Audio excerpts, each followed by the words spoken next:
Welcome to OAA Now, your home for Oakland Activities Association news and information. Here's your host, Sammy Taramina.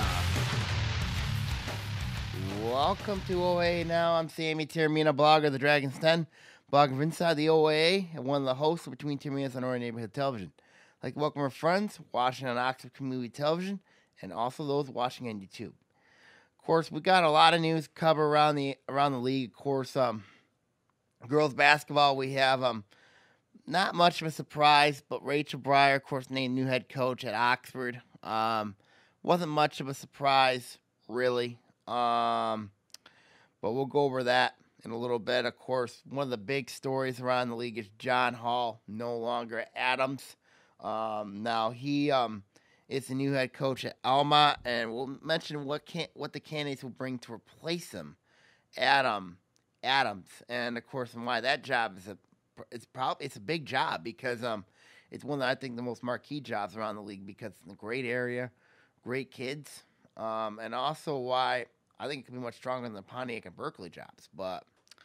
And then of course we got what basically is going on in the news lately. Of course, what's going on in Detroit, why it has an impact on the OAA, and of course who I think is the best softball team in Oakland County right now. Of course, there's been a lot of tense debate about whether it's Clarkston or whether it's Lake Orion or whether it's anybody else who could be the best team in the OAA in girls softball. Baseball, we kind of starting to get a little murkier too, a little bit, because Adams, they just suffered a bad loss to Clarkson the other day, and I think when you look at that now, it's 2 games back for Adams in the loss column with Lake Orion. So a lot of stuff to get over. Of course, the big news, of course, let's go to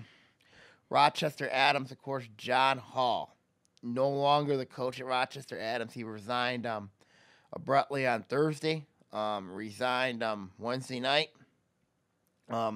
Taking over the coaching job at Almont. When you look at what Hall has done at Adams, he's won 252 games. Only lost 173. Unbelievable career over at Adams. And, of course, John Hall is one of the teachers who teaches at Adams. But his kids, and he is from Almont. Of course, Almont is up in Lapeer County.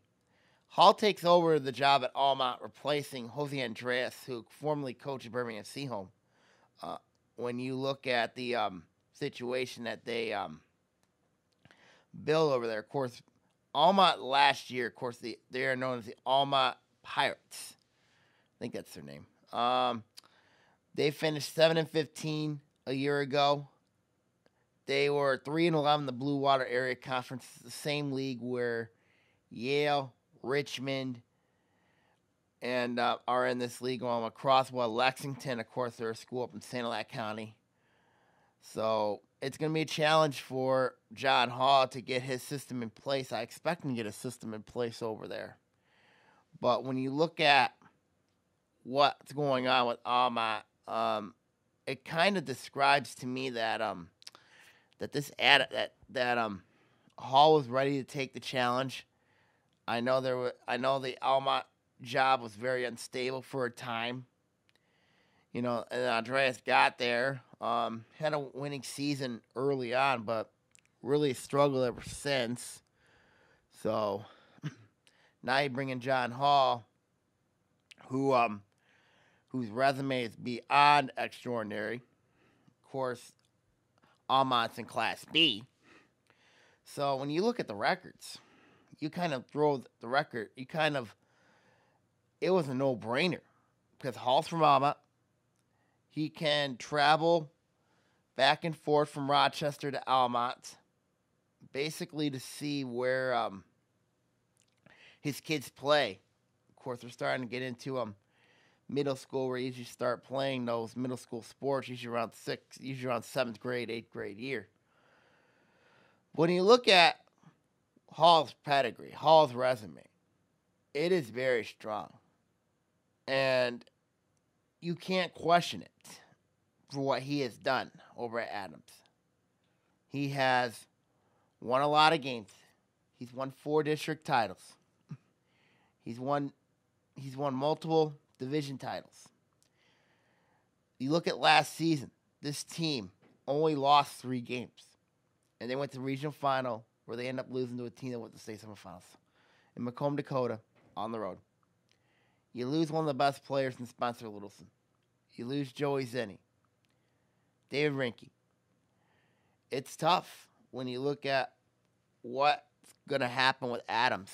You know, this is a program that just lost their JV coach and Larry Franklin, who retired. So basically, not only do you have to fill the varsity position at Adams, you're going to have to fill the JV position at Adams. There are some candidates in mind that can definitely fill this role when you look at who can fill the role that John Hall is leaving. It's going to be hard to replace a guy like John Hall, especially what he's did around the community. He built Adams to a strong contender every season. He's taken on the likes of Clarkston, North Farmington, and Southfield on a consistent basis. Developed that rivalry with geographical teams such as Lake Orion. And also you have, of course, the city rivalries with Stony Creek and Rochester. And those have been great rivalries. When you look at names who could possibly replace him, when you look at possible candidates in mind, you got to look at what they've done, what coaches should be interested in the job, and I think what needs to be done. When I look at who should be interested in mind, I think Jeff Jason's an interesting candidate when you look at who I think could be there at Adams. Because it's a big job. It's a huge job. But a lot of speculation with him wanting to leave Waterford Mott is possible. You know, when you look at Jason, I don't know if he applied for the Oxford job. I really don't. That job went to Steve Laidlaw. But when you look at Jason's pedigree, he's built winners at Waterford Mott. It hasn't done it the last couple years. But I think that personally, he could be an interesting candidate when you look at who could replace John Hall. Jeff Jason's name rings a bell. It really does. But I think the name that most rings a bell, oddly enough, is former Stony Creek girls basketball coach Brad Crichton. When you look at Brad Crichton, he teaches at Van Heusen. He played at Rochester Adams. He has his kids playing at Van Heusen. And then when you look at that possibility, he used to play at Adams. He was a sharpshooter in the 1990s. When you look at guys like Brad Crichton who can come in there, this is a guy who just walked away from Stony Creek, resigned from there to spend more time with his family. Is it possible he can come back and coach at Adams? It's very possible. But when you look at the success of Stony Creek's girls basketball program, Crichton did a masterful job with that program. Kellen James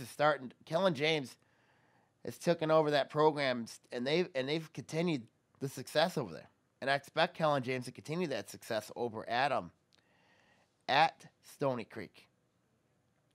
Now, James was mentioned on State Champs' Bernie Spice blog with Scott Bernstein. Of course, Bernstein was here a couple times on the show.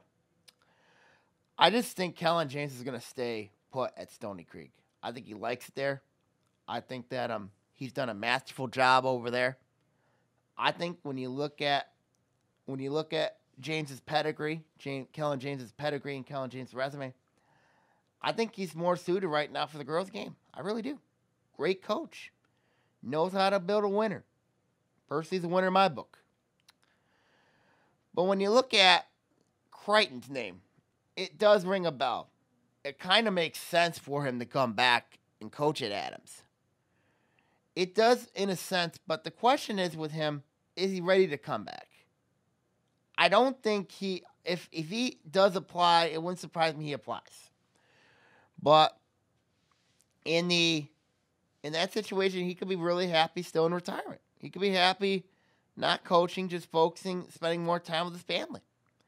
Or if he misses the game that badly, he can come back and coach at Adams.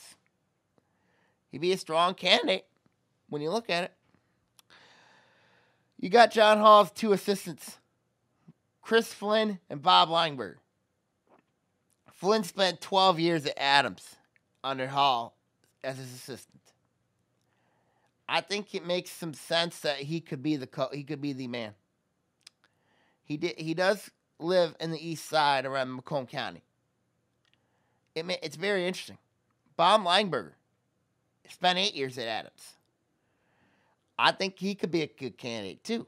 When you look at Flynn and when you look at Lineberger, Hall's assistants, then the program wouldn't change as much. Whereas if you go from a radical change from like a Jeff Jason or a Brad Crichton, it really wouldn't surprise me. But those are 2 names you got to look at.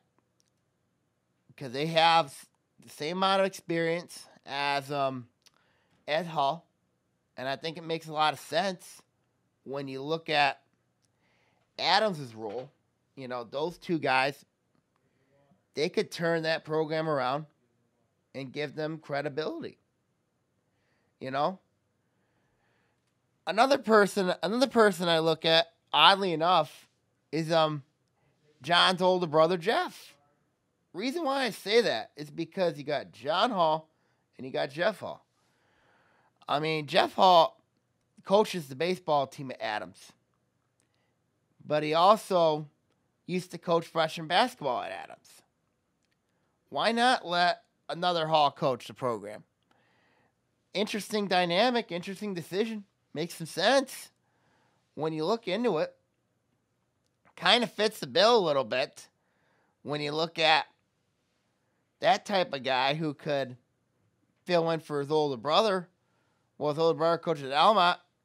You bring in Jeff Hall, who demands the same respect as his brother John. Very fiery coach. I think it personally makes a lot of sense. When you look at it, I think it does.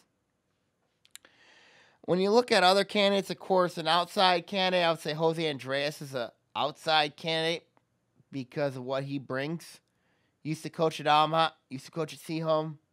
Maybe it's time for him to look at coming to Adams and possibly continuing his coaching career there. It's a possibility.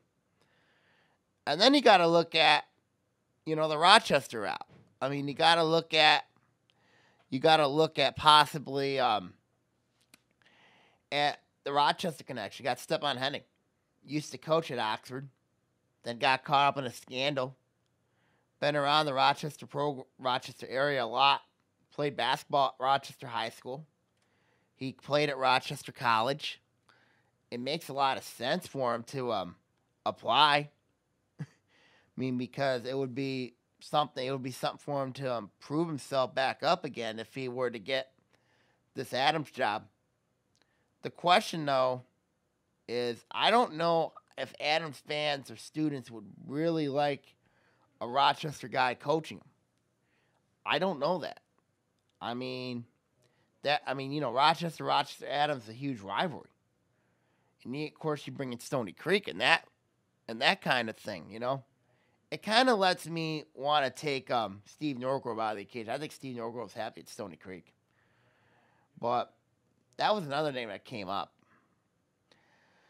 And then the last but not least, the guy who I think is a dark horse candidate, who I think could be a really interesting fire into this whole thing, is Jeff Haney. Reason why Jeff Haney is interesting is because he used to coach a varsity team at Rochester. He coached the girls over there. He's coached some boys. Currently coaches a junior varsity team over at Rochester High School. I think Haney makes a lot of sense in coaching this team because he knows the area very well. He knows where to get some of the top kids. He knows the area quite well. why I think Haney makes a lot of sense is because he knows how to coach a varsity team. He knows how to he knows how to build winners over there. And Adams, though, is a winning program. They are a winning program. And a lot of people said Haney could do something about it. I think he could do something seriously about it. When you look at what he's built at Rochester, their junior varsity teams, he's had good teams. I mean, he's had teams where he's had to build them back up and fix them. He's done a masterful job at fixing them back up.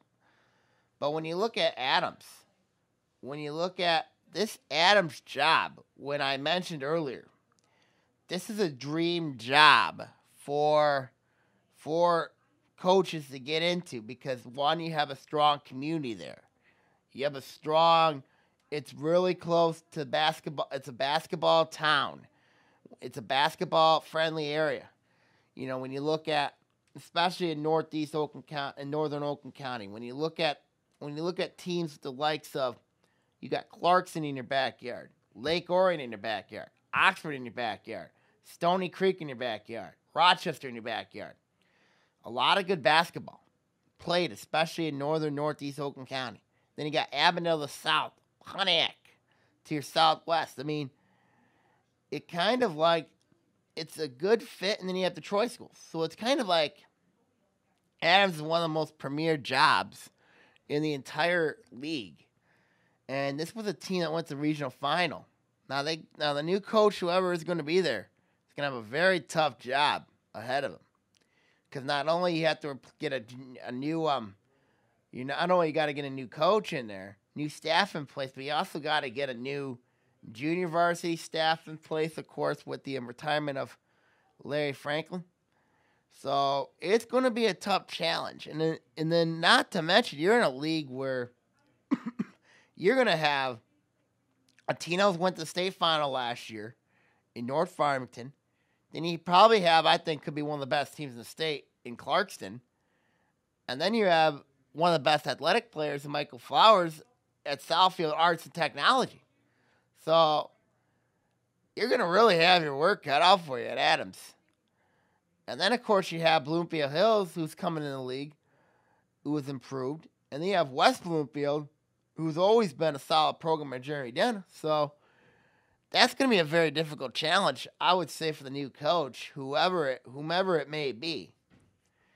Now, my thoughts on this, I still think personally, I would say Flynn and Lineberger get the first shots. But I would have to say the favorite right now would be Brad Crichton. Because where he teaches at, he's closer to the school. He's closer to Adams, with Van Hughes being next door. His kids are there. He can just go across the street and coach. Now, I don't know if he's going to coach. Then I would probably have to say the next candidate in line would be possibly Jeff Haney. It makes a lot of sense. He knows the Rochester area. And then the third candidate I probably would mention would be, oddly enough, would be Jeff Jason. Because those three guys, I think, would be interesting candidates with varsity experience. I mean, this Adams job, this could be an interesting call for athletic director Jason Rapp over at Adams. This could be very interesting. So this is an interesting job, interesting dynamic where I think you have Stony Creek and Rochester. Stony Creek a little bit on the way down, but they do got some talented players coming back. Rochester, a very good team on the way up. So very interesting job over at Adams coming up. And it's going to be a challenge, I think, for Jason Rapp to find who would be the right guy for this job at Adams. Of course, replacing John Hall is not going to be an easy task. So we'll see what happens. Right now, when we come back, we got girls basketball. My girls basketball fantasy matchups, and also why Rachel Breyer at Oxford was no surprise here on OAA Now.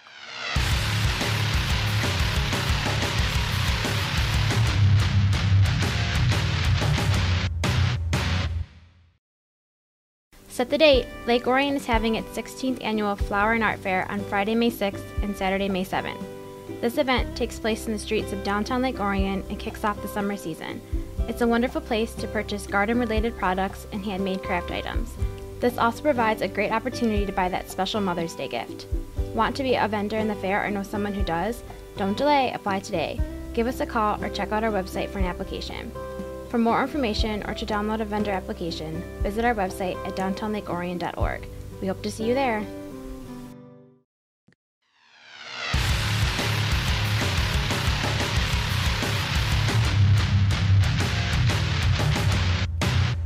Welcome back to OAA Now. I'm Sammy Termina here. Breaking news, unfortunately, it's a sad day. Keith Dunlap no longer working at the Oakland Press. It's an unfortunate, sad situation. He was let go on Friday. Very disappointed. I mean, with the Oakland Press's top executives, not their sports management decisions of doing budget cutbacks and all that. But very sad that Keith Dunlap no longer is the preps coordinator at my prep zone. But he is more than welcome to come on OA Now whenever the invite is there. So unfortunate, I'm sad, disappointed about that, but it is what it is. But he's more than welcome to come back on the show, on the podcast. So, but let's go to girls basketball now. Perhaps the biggest decision came, no surprise. Interesting decision by Cole Andrews, the athletic director at Oxford. Rachel Breyer is named new head coach at Oxford. Very interesting decision. Kind of was no surprise. I've been mentioning this for a couple weeks now. I thought Breyer would be named the head coach. He was at the athletic director meeting. She was at the coaches meeting. She was at the she was there. Of course, the Steve Emmert assistant. Spent some time at Edwardsburg. Very good coach at Oxford's getting in Breyer. But a lot of questions do linger with her. When looking at, she did spend some time at Edwardsburg, but also she was Emmert's assistant, and a lot of people are going to say, well, Breyer is like a virtual same as Emmert. I don't think she is, but there's going to be some parents' minds that think about that. But when you look at what Oxford's got coming in, their 8th grade class is strong, very strong, and you return some key players from that team that was, I thought, virtually in a bad division. Virtually was almost getting killed every night by a lot of these teams in the red. But when you look at players like Ashley Hirschman at your point guard spot, Madeline Morris, your 2 guard, your 3 guard, your 3, Moni Evans, your 4, Jordan Zinger, your energy girl coming off the bench, and got Grace Cleveland.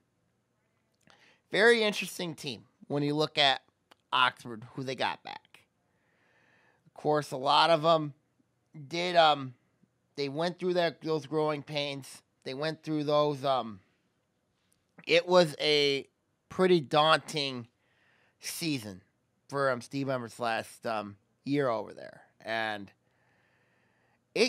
the last time that Oxford played, there were some times I questioned when I announced that game, when I did the play-by-play for when I public addressed that game with them in Waterford Mott. There were times, and even my clock keeper said to me, why was Emmert keeping their girls in there when they had 3 fouls?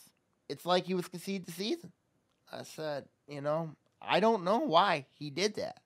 Now, I know he'll deny it, but I think when you look at it there, when you have to put your best players in there and they got 3 fouls, that's poor coaching, for starters. And you look at that's virtually called giving up the season. Oxford ended up losing that game to Waterford Mott. Of course, and Waterford Mott actually went into the district final beside divine intervention that Lake Orion game, where Maddie Novak got hurt.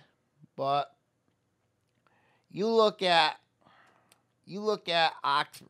You look at who they got back. They still got to address some scoring. They did lose Abigail Bukevich from a team that struggled a year ago. She was virtually one of their top scorers. Now, when you look at Madeline Morris, who's a 3-point shooter, she's an intensity player. Jordan Zinger, energy player. I mean, like, she comes out the bench, gives you a lot of energy. Monet Evans. I thought Monet Evans last year, was Oxford's best player. She's most improved player. Because early in the year, she struggled mightily. And she improved her game from the 4 position. Athletic 4, can go get a rebound when you need it. She can use her jumps, her athleticism. Very solid player. I think the key player for Oxford this upcoming winter is Grace Cleland. 1, she's an inside-out 3-point shooter. 2, she can rebound the basketball. 3, when you need her to play your 5 spot, it's something you got to look at with Cleland. Now, I don't know what Breyer's going to do with Cleland, but I think when you look at how this team is, Monet Evans is not a true 3. I mean, she can play the 3. She can play the 3, but I do question her shooting in the from outside the arc. Madeline Morris, is a 3-point shooter. Ashley Hirschman, can play. She can virtually play. I thought last year Hirschman was put in a really bad spot when she was called up from freshman to play varsity. It was a very difficult spot for her. I'm not being mean to her. She's doing very well right now in track. But she was put in a very bad spot, when she got the call to varsity. Now, it don't matter that she's one of their best players. No. But I didn't think she was ready personally. And she might deny it, but I just didn't think she was ready personally. Because it's a different jump when you play in freshman ball to varsity ball. It's a lot different. Now, when you look at what she did, I thought she did well for what she could do. I just think she was in a very bad spot. Now, her second year, her sophomore campaign, I expect a little bit more from her. You know what I mean? Especially now when you have a strong 8th grade class coming up being freshmen, they're going to push. They're going to push for spots. They're going to push to be very good. They're going to push to be ultra competitive. And you have that coming in. You have that coming up. But when you look at what Breyer's going to have to see this upcoming winter, you're in a division. They went down from the red division to the white division, which I think that should have been last year. And North Farmington should have stayed in the red. Instead, North Farmington ended up winning the division. Their toughest game was Orion, obviously. But you look at North Farmington, they're right back up in the red. They're expected to be one of those top teams in the red. Behind Southfield Arts and Tech. Depends on who their coach will be. If it's Michelle Marshall, who I think it will be, likely. And then you have one of the best players in the state, Deja Church. And you have Clarkston, who returns Kayla Lucan back. Molly Nicholson. I like Maddie back a lot, but you really don't have that true scoring point guard. You don't have the true scoring guard like what Kayla Russell brought you. That's going to be a tough chore for Christine Rogers' team over Clarkson. Adams, you have Ryan Owusu and Maggie Rogers back. Owusu's going to have to do a lot more senior year. Maggie Rogers going to have to do a lot for him. And then you got Stony Creek, who I think is going to probably play one of the most tough schedules in the state, non-conference in the state. When you look at their schedule, and it's gonna be. I've already started working on the schedules. You know what I mean? Already for teams, and when you look at what Stony Creek has schedule wise, they got a solid team coming back. There's no doubt about that. When you have Allie Voss and Emily Solik, back. I think Stony Creek, this could be a nightmaric schedule for them. I really think it could be for them. But back to Oxford, when you look at the division they're in the white division, you got some good players in that division. Especially when you look at Orion and Bloomfield Hills. Royal Oak's got a star in the making of Samantha Potter, who I think Potter is an underrated talent nobody's given credit for. She's a good talent, very good player. No doubt about it. Now when you look at Bloomfield Hills, when you got to deal with Catherine Printer, you got to deal with Becca Hancock, and then, of course, you got the return of Amanda Sape. That's not going to be easy. And this could be really Bloomfield Hills' last chance of them being very good. I mean, next few years is going to be downhill for them. I'm not being mean to them. I really don't see anybody truly coming up that's going to be solid for them. And that's going to be difficult when you look at that situation. And then, of course, you have your arch rival of the South, known as Lake Orion.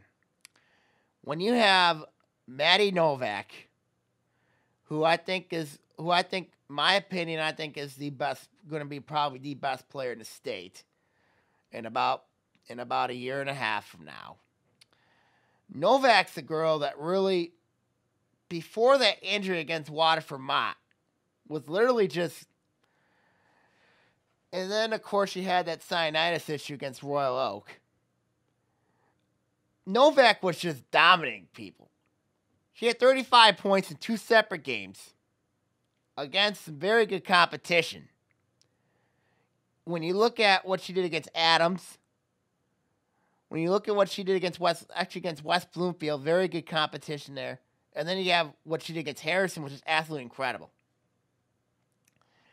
And then, of course, I think that Lake Orion team is going to be better than people think because they got when you look at last year's team, I thought last year's team would be better. You know, last year's team was better. But when you look at, they need to build some pieces around Novak if the Dragons want to be successful. I think they have that coming up. You know, but when you look at Oxford, their game last year with Orion, Novak came in there and put up 18 on them. And they were in that pink game. How in the Blue Blazes? And when you look at Oxford, really has got no answer for Novak. They really don't have. When you look at Oxford's team, they really don't have a true defensive stopper. I mean, Evans is probably your best defensive stopper on that team. She's power forward. That makes it more difficult. But when you look at this 8th grade class, they could have some defensive stoppers on there to go up against the likes of Novak or a Prena or a Amanda Sape or a Samantha Potter or even a Jordan Elam or Jamal Elam at West Bloomfield. Or maybe with Harrison when you got Teddy Pickens and Olivia Perkins. It's going to be very interesting to see how Oxford stands out in the white division. Early on, when I look at this division, I still think it's going to be Orion and Bloomfield Hills. They're the top 2. And, of course, for good reason. Bloomfield Hills' non-conference schedule is absolutely difficult. And it will be difficult. You know, last year I kind of criticized that their non-conference, saying that, you know, they're not playing a good enough schedule for them.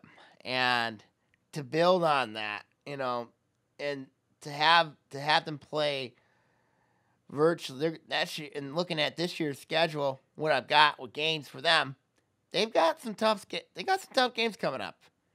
They still got to play everybody in the red once, which is going to be very difficult.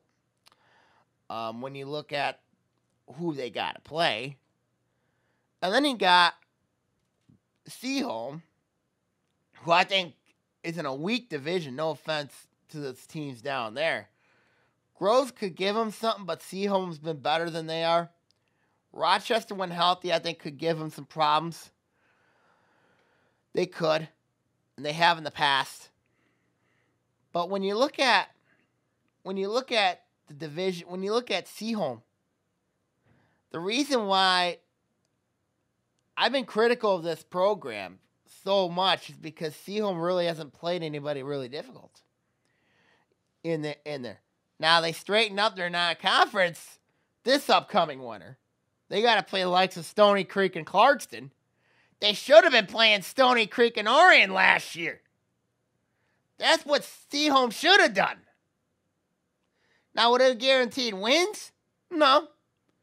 But when you look at playing the Cougars and Dragons, no disrespect to Ferndale, this was a team. Those were those two teams that could have prepared Seaholm for the district playoffs against a very good Birmingham Marion team that was still young, and instead, they end up going for the win. Easy W.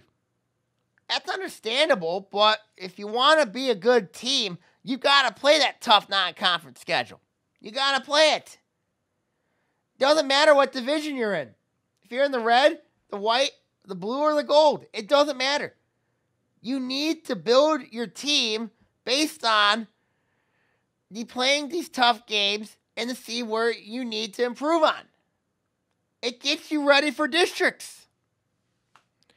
Of course, districts are released in a month. But when you look at Seaholm, that's the team I think that really needs to toughen their schedule out. Not like Oxford last year, basically, who I felt bad for on so many occasions. You know, I felt bad for Breyer, what she had to go through sitting on the bench there. Having to play the likes of Northville. Having to play, in that Northville tournament. They've had to play Warren Cousino. They had to play the likes of them. And it was not easy. It was not easy. And then, of course, you look at the possibility. It's going to be really key for Cole Andrews with that non-conference schedule with Oxford. It's going to be really key. Because if you look at the schedule that Andrews is going to have to give, I don't know if you lighten the non-conference schedule for Oxford or do you toughen it up. I don't know if they got to go back to Northville or not. I don't know. And that's going to be difficult if they have to go back to Northville. Northville's still going to be very good. All those teams in that division is going to be very good. But when you look at the situation that Oxford's in, having to replace two new basketball coaches, and you got Steve Laidlaw, and now you have Rachel Breyer, it's going to be interesting how they're going to book their schedule. It's going to be very interesting. If I'm Breyer, I'm booking a top non-conference schedule.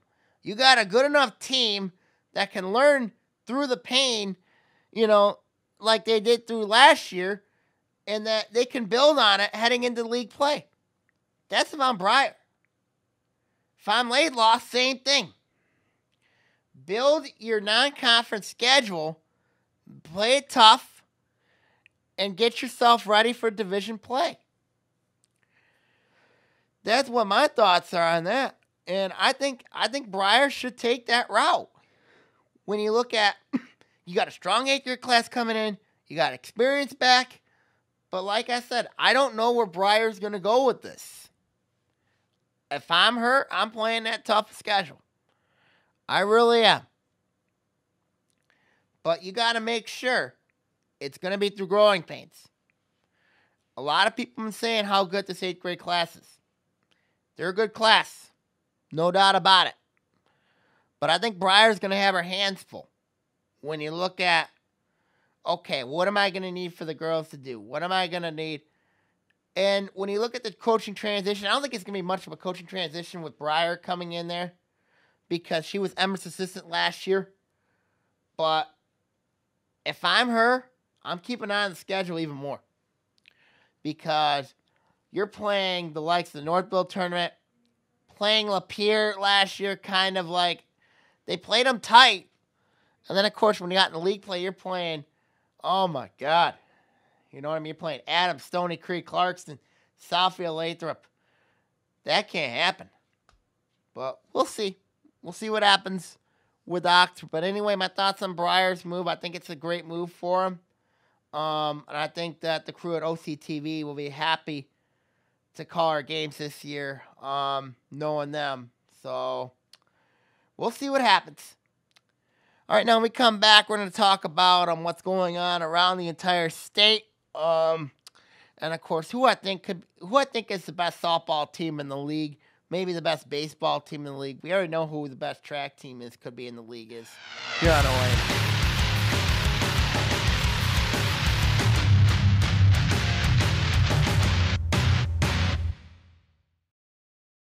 We own a Habitat home. I love working on my Habitat home. Soy dueño de una casa de Habitat. My neighbor is a Habitat homeowner. Being a Habitat homeowner has changed our lives. My mortgage payment for Habitat is less than what I paid for rent. Habitat for Humanity of Oakland County currently has homes available with mortgage payments lower than most rent payments. If you or someone you know needs decent and affordable housing, call 248-338-1843 or visit our website at habitatoakland.org.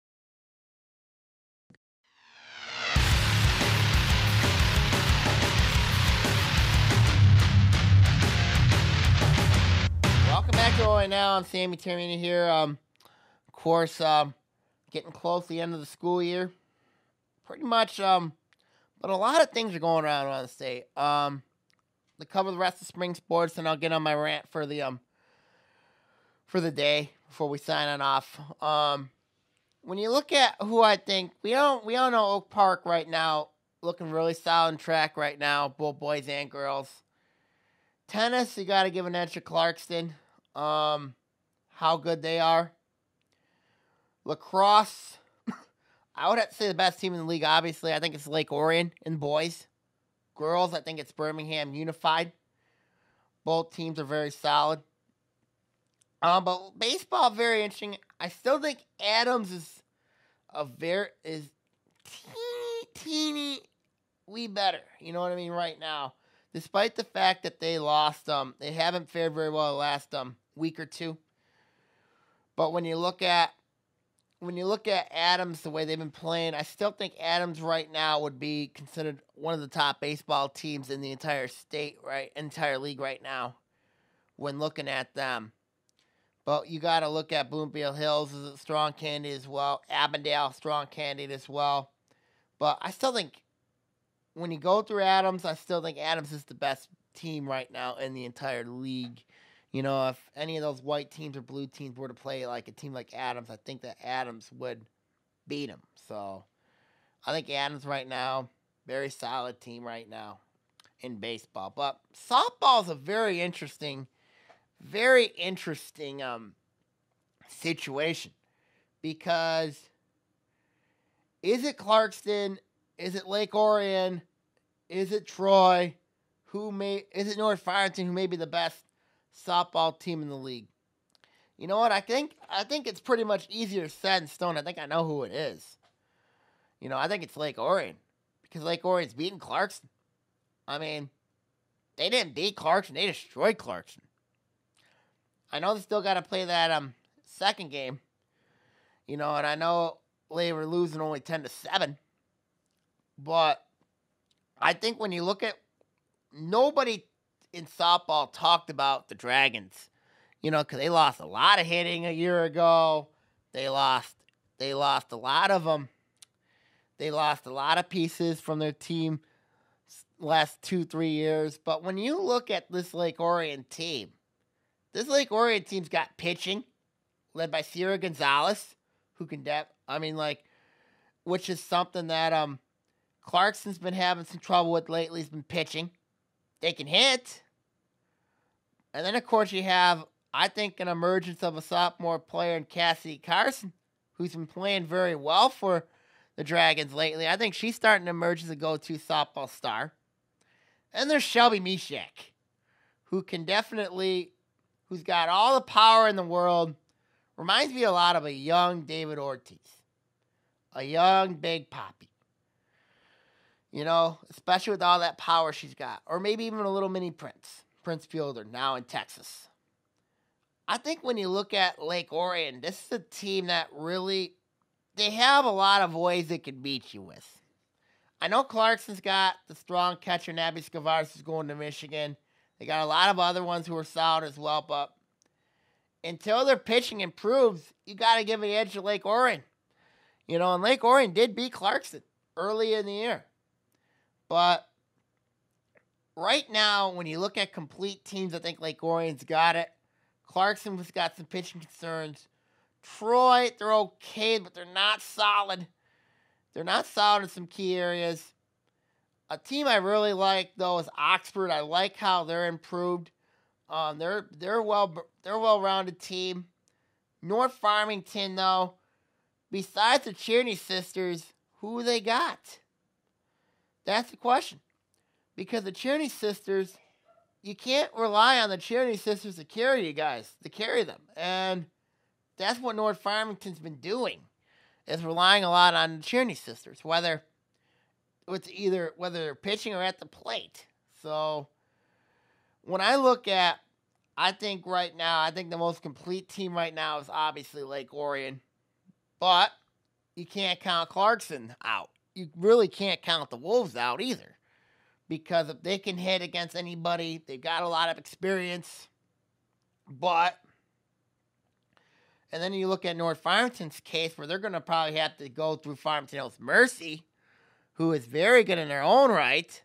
They just swept the softball series from the defending state champions, Warren Regina. They just swept them. They just boomed them out. You know, and I think North Farmington's going to have a lot of problems with them.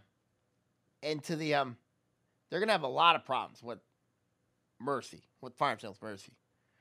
Now, who do I think could be? Do I think any OAA teams could give them Mercy problems? I think there could be a couple of them. I think either Lake Orion or Clarkson would definitely give them problems. But, like I said, you know, it comes down to, for Clarkson, it comes down to starting pitching. If Clarkson get that starting pitching going, I think they're more balanced than they are. But I think when you look at complete teams right now, and in May, it's Lake Orion right now. It really is Lake Orion. And, you know, in baseball, you know what I mean? It's Adams. But you still got Lake Orion down there. You got Farmington. You know. And then, of course, you got West Bloomfield Hills, Avondale. And then you got Latham in the Blue Division. Of course, Latham's merging with Southfield next year. So it'll be very interesting to see what happens with the Lathrop baseball team. Girls soccer. When you look at who I think the best soccer team could be, it's obviously Troy Athens. Because when you look at the Red Hawks, they got experience back. They did have a nice win the other day against Rochester. They did. Stony Creek will be up there too. The team that's really disappointed me this year's been Lake Orion. They're 1-6 in league, and they just have not fared very well. I don't know if it's injuries with them, but they've got to turn around soon. But that's been a team in girls soccer that's been disappointing to Lake Orion. Troy Athens, I think, could make us another serious run at this thing. They could make another serious run. Do I think they got another run in them? I think they do. I mean, whoever thought Troy Athens baseball could go to the state quarterfinals last year? They had to rely a lot on some upsets. Of course, Adams was one of those games that they Adams was one of those games where I didn't see coming. But like I said, a lot of things happen. It is high school sports. It is what's going on around the entire league. So my rant of the day, of course, my rant of the day, you know, we hear a lot of things going around the state of Michigan these days. But I think, to me, what bothers me is the Detroit protests. It really bothers me because a lot of these suburban schools, they don't get a lot of attention. They don't get a lot of adequate funding, you know what I mean, from the state of Michigan. But when you look at what Detroit's been getting, I mean, you got 97 schools in that district. They need to seriously cut back on some. They and you look at other schools, especially around Oakland County, that really, I think, needs more funding. I think personally, to upgrade their facilities, to upgrade, to make students' lives easier on them, and teachers' lives easier on them. I mean, I could see why state senators, state representatives are very hesitant with Detroit, because they've had a history of corruption over there. They've had a history of mismanagement over there. And you see teachers walking out in Detroit. I think it was a mistake what Stephen Rhodes said this past weekend, saying that that they only have $48 million in the coffers and money would run out until June 30th. And you see why they're protesting. You see why they're protesting. And that decision, I think, really hurt them. Really has. What I'm upset about is these, you got a lot of great education up here, up in the Oakland County area. Oak Park, Ferndale, Hazel Park, Troy, West Bloomfield, Lake Orion, Oxford, Rochester, West Bloomfield, Bloomfield Hills. Great education, great school districts. There's some that do struggle financial-wise, even Pontiac, Avondale. I mean, these are all great school districts, They struggle financial-wise. Some of them do. But they give you great, adequate education. Whereas, I don't know what's going on with Detroit, even Southfield. Even Southfield, I'll put in that boat as well. But not to the they give you a great education too. But not to the extent of what's going on in Detroit. They get a lot of the attention because they're Michigan's largest public school district. They get a lot of attention because it's Detroit. This isn't about race or color or anything. It's about race or anything. If I'm them, the money will come. Be patient. This is what it's coming down to. The lack of patience affecting that school district. And it's causing a lot of uneasiness and unrest. I can see why state legislatures are very upset. I can see that. But, at the end of the day, got to be patient. Patience is a virtue. That's my thoughts on the on what's going on with DPS and the teachers' walkouts. I got a lot of other rants to say about that, but I'm just going to keep them inside. But when you look at what's going on with school districts, it's difficult, but you gotta be ready for challenges, and sometimes it's got to take their sacrifice, and a lot of people have taken a lot of sacrifices. But when you look at it, I think that's what Detroit needs is patience. Patience is a virtue. It really is. And relying on the states for a handout, you cannot do that. Even if you were in state control for about nearly a century. You got to be patient. You got to be patient. It will come. And then you got a lot of other kids who are in different school districts. They're going to the same boat you are. So if I'm them, and the legislatures and their constituents, you know what I mean? They have their own schools to worry about. So when you look at what's going on here, I just think personally, stop complaining, get to the classroom. The money will come. Just be patient. That's all I have to say to Detroit teachers. My thoughts, that's what I have to say on that. My final thoughts around the league, of course, when you look at it here, of course, I mentioned earlier on the show, I still think that Adams, that's going to be an interesting situation over there. And I forgot to mention golf. Oakland County meet not too far away. We'll see what happens there. My final thoughts, for me, it wasn't a surprise Breyer was the coach at Oxford. I knew it all along. John Hall leaving was a bit of a shock for me, in my opinion. Knowing that what he's done over at Adams, he's increased the, he's done a magnificent job over there.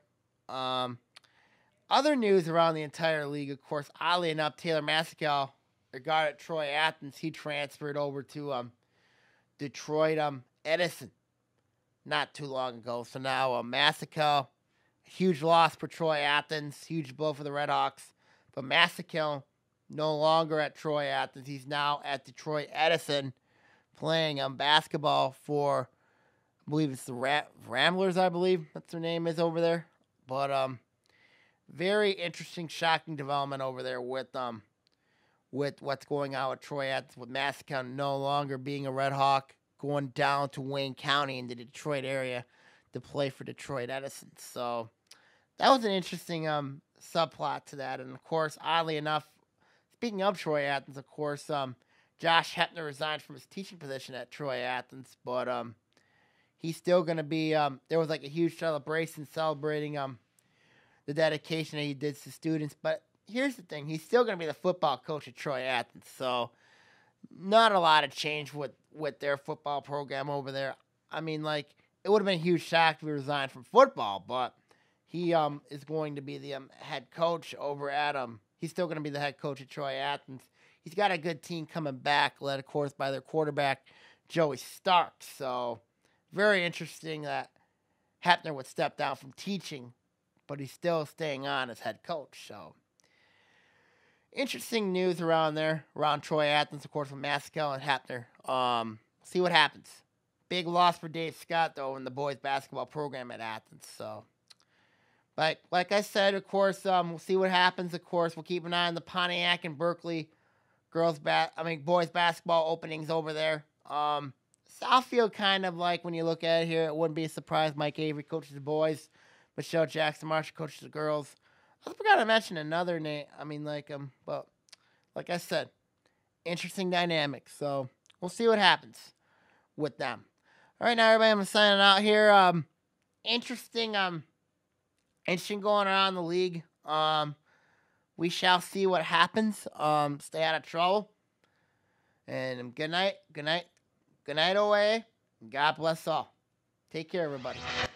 OAA Now is produced at Orion Neighborhood Television, Lake Orion's community media outlet.